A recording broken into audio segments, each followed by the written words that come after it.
안녕하세요. 머더리TV 이영택입니다. 자, 오늘은 오랜만에 또 스튜디오에서 다양한 테니스 이야기를 전해드릴까 하는데요. 자, 오늘 저와 함께 하실 두 분.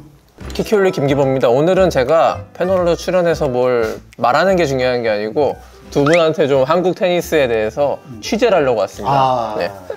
야, 이거를 키키올릭에서 해야 되는데. 이거를 취재해서 구독자들이 보는 키키올릭에서도 써먹으려고 하고 있는데 어쨌든 오늘 여러 가지 좋은 말씀 많이 듣고 가겠습니다. 네. 자, 소개 한번 부탁드리겠습니다. 네, 안녕하세요. 임용규 코치입니다. 그리고 저는 지금 현재 아카데미를 운영 중에 있고요. 그리고 이제 뭐 대표팀 생활하면서 있던 그런 얘기들을 좀 잘 얘기하고 현재 테니스에 대해서 현장에서 지금 2년째 하고 있는데 좀 여러 가지 할 얘기들이 많아서 좀 질문 많이 해주시면 감사하겠습니다. 그러니까 일단은 선수 생활 끝난 지가 제일 그래도 최근이어가지고 그 실업팀도 그렇고 뭐 전체적인 그 현재 그게 이제 제일 많이 알고 있겠죠. 저는 이제 좀 떠난 지가 좀 오래됐고. 자, 일단은 뭐 할 얘기가 많지만 우리가 그 지난번에 중계도 했지만 자, 호주 오픈에 대해서 성인에서는 우리나라 선수가 뛰지 못했고 또 주니어에서는 사실 뭐 한 2명, 3명 정도 선수가 좀 참가를 했었고 사실은 최근에 들어서 아마 제일 적지 않았을까라는 생각을 좀 합니다. 그 전에 뭐 협회가 육성팀을 했었을 때는 저희가 한 7명까지인가 한번 뛰었던 적이 있어요. 애들 선수들이 다 해가지고 지금은 사실 좀 그 선수층이 되게 적어졌고 대신에 이제 14세에서 심시현 선수가 이제 우승을 했습니다. 네, 그리고 남자에서는 김동재 선수가 이제 3위를 했고요. 그 14세부가 사실은 그 뭐랄까 좀 이벤트 대회에 가까운 거죠? 그렇죠. 그러니까 저는 솔직히 그런 것 같아요. 그러니까 14세부 물론 심시현 선수가 우승을 한 거는 잘했지만 이게 지금 미국이나 유럽 선수 잘하는 선수들이 다 와가지고 전 거기에서 경쟁을 해서 막 이게 아니라 이게 엄청나게 뭐 성공한 거 같이 막 들떠서 이럴 필요는 없다. 사실 우리가 몇 년 전에 조세혁 선수가 그렇죠. 윈블던 14세부 우승을 해가지고 굉장히 축하를 많이 해주고 좋아했지만 거기 한편으로는 그 14세부가 16, 18 이런 정식으로 주니어 대회로 인정받는 게 아니고 그 해당 연령대에 최강 선수들이 나오는 대회가 아니기 때문에 우리가 너무 들뜰 필요는 없다 그런 얘기는 있었어요. 그렇기 때문에 이거로 만족을 하거나 여기에 머물러서 절대 안 되는 것이고 이제부터 시작인 거죠. 그렇죠. 저 앞으로 뭐 신체적인 조건도 좋고 왼손잡이도 그렇고 그래서 아마 협회에서도 좀 신경을 쓰고 있는 것 같고 저는 우리나라 문화가 좀 바뀌어야 돼요. 전체적인 게. 그러니까 너무나 어렸을 때 막 우승하고 이런 거 그러니까 초등학교 때 그런 것들이 있어요. 애들이 그 연말에 오렌지볼 가고 막 이런 그 선발을 하는 게 있어. 3명인가 뭐 4명인가 5명인가 뭐 해서 그 랭킹 안에 들으려고 어떻게든 이기려고만 막 그게 무슨 거기 가면은 뭐 다 성공하는 것 같이 그런 생각을 하시는 것 같아. 그래서 그것만 이기는 것만 생각을 하는 거야. 이게 이제 뭐 그러면 서브를 잘 놓고 초등학교는 서브를 잘 놓고 이기는 게 아니라 스트로크에서 스트로크 거기에서 이제 이기는 거니까 그거 위주로만 생각을 하는 거야. 지금 당장 성적 발리를 어쨌든 잘 못하는 애들도 있지만 나는 해야 되는 상황에서는 해야 된다고 봐요. 그러니까 성인들의 축소판인 거지. 우리가 복식을 할 때 같은 조인데 복식할 때도 뒤에 나와 있어. 복식인데 내 파트너가 뒤에 나와 있어. 발리는 들어가 있어야 되잖아. 우리 서브 게임에 그게 테니스의 기본인 거잖아요. 못하더라도 들어가는 있어야 되잖아. 근데 우리 서브를 넣는데도 뒤에 나와 있어. 발리를 거부하는 거네. 그러니까 이게 시합하면 몇 시간이 걸려버리는 거야. 몇 시간이. 이게 전체적으로 그래서 내가 어떤 생각까지 했는 줄 알아요? 시합을 했더니 이렇게 다녀. 이게 막 하나에 막 오웅 그러니까 뭐 스핀을 감아서 이렇게 높게 가는 그런 게 아니라 이렇게 가. 그래서 내가 어떤 생각을 했냐면 야 이런 위에 천장을 그물을 해가지고 그물을 딱 해서 어느 정도 높이에서 때리는 대회를 하나를 만들어서 때리는 애들이 우승할 수 있는 대회. 페데러가 얘기했다시피 빠른 코트에서 잘하는 애들이 나오듯이 이거보다도 거기에서는 이제 띄울 수가 없으니까 다 때려쳐야 되는 거야. 로빙 금지 대회구나. 그러니까 그런 것도 있는 대회가 있으면 아니 너무 20대 중반까지 성적이 안 나온다 하더라도 뭐 낙담할 건 전혀 아니다. 그렇죠. 근데 저는 그런 분들도 많아. 10 10대에 막 뭔가를 해야 되는 것처럼 외국에 정말 그런 애들은 탑 애들이에요.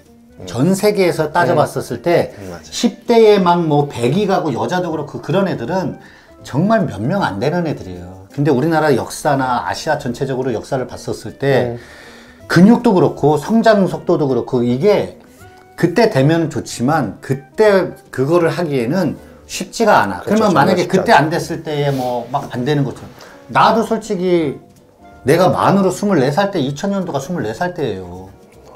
네, 그때부터 해가지고 해도 사실은 뭐 한 7년 뭐 몇 년 이렇게 할 수가 있는데 2000년에 24살이나 되셨습니까? 네, 만으로 그때부터 그것도 붙었을 때. 줄여서 만으로 줄였을 때 아니, 24살이더라고요. 그래서 제가 지금 생각나는데 제가 이명규 선수가 약간 슬럼프에 있을 때 전성기 때 슬럼프가 부상으로 막 그래가지고 그때 칼럼 비슷한 걸 썼어요. 한국 테니스 에이스인데 이명규가 지금 낙담할 필요가 없다. 왜냐? 2003년에 이영택 선수가 처음으로 ATP 우승했을 때 나이가 얼마인 줄 아느냐?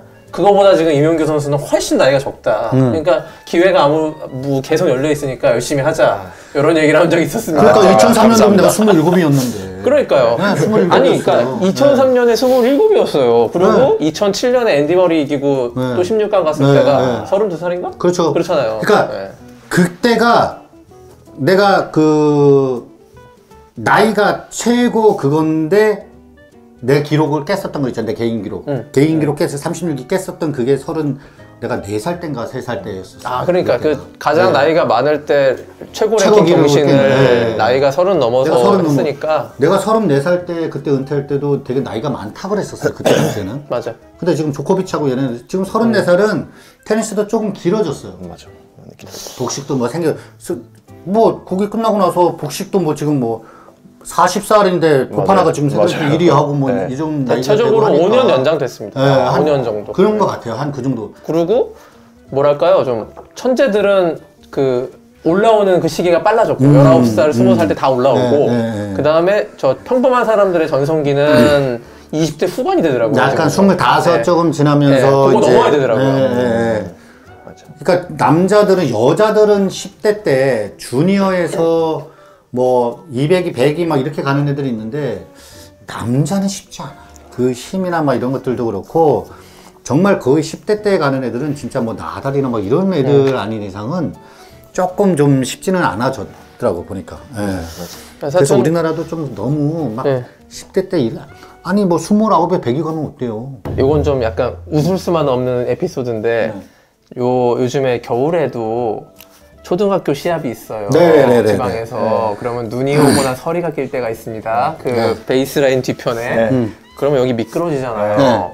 결과적으로 근데 이제 문제는 그 초등연맹이나 이런 데서 그 시합을 좀 강행을 하거든요. 이거 다 치우고 위험한데 미끄러지면 다칠 수도 있잖아요. 근데 시합을 해. 그래 선수들이 뒤에 미끄러지니까 앞에서 공격적인 테니스를 하게 되더라고요. 그런 효과가 있어. 일종의. 근데 웃을 일은 아니지만 어쨌든 말씀하시는 것처럼 가까운 나라 일본만 봐도 코트가 굉장히 빠르고 잔디 코트에서도 하고 그러잖아요. 근데 일본 선수들은 왜 이렇게 작은데 스텝이 좋고 빠릿빠릿할까요? 근데 그 빠른 코트에서 어떻게 해서든 빨리 잡아치고 하니까 그러니까 선수들이 늦출 수가 없는 거예요. 그러니까 자꾸 버티게 되고 스텝이 좋아지는 것처럼 우리나라는 너무 이제 그런 게 좀 심하긴 하죠. 이기기 위한 경기가 많긴 하죠. 근데 저는 솔직히 우리나라 조금 전에 그 대회 얘기했지만 초등학교 대회 이제 저도 이제 그 딸이 이제 대회를 하니까 한 번은 사진이 왔는데 바닥에 물이 있는데 시합을 하는 거예요. 바닥에 물이 있는데. 거기서 시합을 하는 거야. 그래서 내가 거기 레프리 하시는 분한테 전화를 했어. 이거는 좀 아니지 않냐. 그랬더니 뭐 선수들 원하고 학부형이 원하고. 아니 거기가 원한다고 해도 레프리가 있는 이유는 판단을 하라고 있는 거지. 성인들이 왜 어린애들은 그냥 테니스가 좋으니까 할 수도 있는데 그리고 이거는 아닌 것 같다. 이거는 당연히 스톱 시켜야 된다. 그랬더니 이제 뭐 학부모들이 이제 뭐 빨리 가야 되는 학부모들이 있는 거야. 그러다 보니까 그러면 그 학부모들이 원한다고 해서 그게 아니라 설득을 해야지. 테니스라는 대회는 국제적 룰로 이렇게 안 됩니다. 그 사람들 모르니까 얘기하는 거거든. 모르니까 이제 뭐 이렇게 돼. 근데 전 세계 어딜 가봐요. 왜 테니스에 대한 게임 룰은 국제 테니스 연맹에 한다지만 날씨 이런 거는 왜 국제 연맹 안 해. 아니 그래서 제가 이거 몇 년 전인데 자료화면도 있어요. KBS 9시 뉴스에 제가 얘기 듣고서 8월에 폭염 때 한낮에 1시, 2시에 경기를 하는 거예요. 근데 이게 문체부나 상위 교육부에선 금지시킨 거예요. 폭염 때는 시합 못하는 걸로 금지했는데 이게 그 시합장에서 주최 측이나 뭐 학부모님들이나 뭐 다음 스케줄도 있고 하다 보니까 이걸 강행하더라고. 결국에는 도초에서 애들이 그 더위 먹어가지고 쓰러지고 실려가고 이런 것들을 제가 다 담아가지고 뉴스 한 적이 있는데 KBS 뉴스 카메라가 있음에도 불구하고 버젓이 거기에 대해서 어떤 그 잘못됐다는 인식이 주최 측에서 전혀 없더라고. 아니 그러면 저한테 이러는 거야. 아니 그 테니스 잘 모르시는 분이시죠? 이러더라고 나한테. 그래가지고 모르시는 분이니까 그렇게 얘기하죠. 다 이렇게 해요. 이렇게 얘기하는데 아 그렇게 해서 사고가 나면 어떻게 할 거야. 그래서 사고가 난다고 해서 나? 응? 그러니까. 부주의하다 보니까 사고가 나는 다른 건 거죠. 몰라도 안전은 타협해서 안 되는 것이고 선수를 위한 대회를 해야 되는데 너무 많잖아요. 제가요 얼마 전에 이제 작년이죠. 와 그때 영하 10몇 도였어. 근데 실내 코트에서 하는 대회였어. 그러면 실내 코트에서 하면 예선도 실내에서 해야 돼요. 그러면 그거를 할 수 없는 상황이면 그만큼 선수를 많이 뽑으면 안 돼. 줄여서 해야죠. 초청 대회라면 많이 뽑으면 안 돼. 근데 하루는 남자애들이 나가서 시합하고 하루는 여자애들이 나가서 예선이라는 거야. 와 영하 10몇 도인데 다 코치들도 그렇고 막 그래서 다들 불만인데도 그냥 해. 야 그래서 나 야 이거는 선수를 위한 근데 저도 대회를 하잖아요. 그 보면 운영하는 사람들이 조금 늦게까지 예를 들어서 10시까지라도 선수를 위한 대회라면 10시까지라도 대회를 한다고 보면 가능해. 할 수 있어. 근데 6시에 끝나고 식사를 하라고 해요. 근데 그런 중고연맹이나 대회들은 하루 이틀을 예비 날짜로 잡아놔요. 그리고 대회를 하면 그 지자체에 이제 그런 예산을 받고 해야 되다 보니까 많은 애들이 와야 되잖아. 그렇죠. 야 이게 애들이 시합을 나와가지고 정상 컨디션에 시합을 해야 되는 상황인데 똑같은 조건이긴 하지. 근데 아니 어린 애들인데 그게 정상적인 컨디션에 할 수 있는 그런 것들이 아니더라고. 너무 추운 데서 하지. 그래서 저는 협회에서도 그런 것들이 좀 정해져야 된다고 봐요. 몇 도 이상 되면 아니 외국도 그랜드슬램 성인대회도 몇 도 이상 되면 중단해요. 37도 넘어가면 더우면 중단됐다가 해. 그리고 그게 더우면 뒤에 선풍기를 틀어놔. 팬을 틀어놓든지 뭐 애들 바람이든지 뭐 그런 걸 해놔. 뭐 초등연맹이나 중고연맹이나 다 열악하고 열악한 환경에서 주니어들을 위해서 고생하시는 거 아는데요. 그렇죠. 예. 몇 가지는 보완할 사안이 있는 것이고 학부모님들도 마찬가지고 이런 것들을 인식이 바뀌어야 되는 것이기 때문에 안전은 타협이 없습니다. 예, 안전에 관한 선수들의 부상이나 위험도가 따르는 것들에 대해서는 이걸 최우선적인 예산을 배정하거나 모든 가치 판단의 1번으로 봐야 되는 거기 때문에 이걸 순서를 좀 바꾸셔야 되는 거고 이게 관계자분들 퇴근 시간은 맨 밑으로 내리는 거고 그렇죠. 그다음에 예. 1번은 선수들의 컨디션 최상의 조건에서 경기를 할 수 있게끔 하는 게 이 대회의 1번 조건이 돼야 돼요. 그렇죠. 이런 인식이 좀 확산될 필요가 있고 다시 한번 저는 언론도 그러니까 그런 조그만 대회 저희들이 신경 못 쓰잖아요. 그러니까 내가 키키 올리고로 계속 연락할 거예요. 난 근데 키키 가려고 올리고로. 내가 저 네, 불러주세요. 그래서 제보.